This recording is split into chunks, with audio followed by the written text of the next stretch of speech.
వృషభ రాశి వారికి లాభస్థానంలో శనేశ్వరుడు, దశమ స్థానంలో రవి, బుధుడు, రాహువు, శుక్రుడు, భాగ్యస్థానంలో కుజుడు.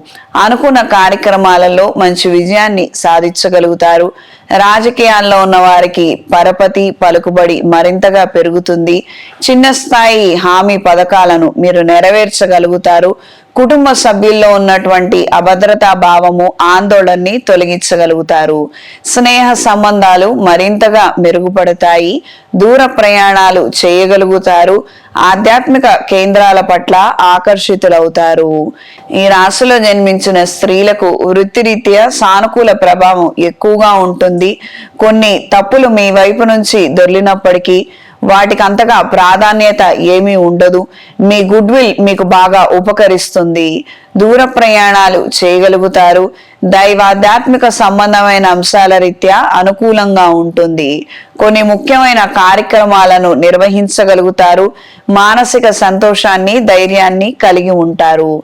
కొంతమంది మీద మీకున్నటువంటి అభద్రతా భావము ఆలోచనలు అవన్నీ అబద్ధము, అవి నిజం కాదు అని చాలా నిదానంగా తెలుసుకుంటారు. ఈ రాశిలో జన్మించిన విద్యార్థులకు రాబోయే పరీక్షల గురించి చింత ఎక్కువ, ఆలోచన ఎక్కువ, పని తీరు మీ చదువుకునే విధానంలో మాత్రం ఏమాత్రం ఇంప్రూవ్మెంట్ ఉండదు. లైఫ్ స్టైల్ చేంజెస్ ఖచ్చితంగా కావాలి. ఇది గ్రహించి మెలగండి. రాబోయే రోజుల్లో రిజల్ట్స్ బాగుంటాయి. అంత మాత్రం చేత మనం ఇప్పుడు శ్రమించకుండా ఉన్నట్లయితే సబ్జెక్ట్ ఉండదు. ఇది తెలుసుకొని మెలగండి. మార్క్స్ ఏమాత్రం ఉపయోగం లేదు. ర్యాంక్ ఏమాత్రం ఉపయోగం లేదు. జస్ట్ ఒక క్వాలిఫికేషన్ అంతవరకే. ఆ క్షణం ఆ నిమిషం వరకే అవి మీకు అక్కడికి వస్తాయి. వాటి వలన ఏదైనా మీకు ఉపయోగం ఉంటుంది.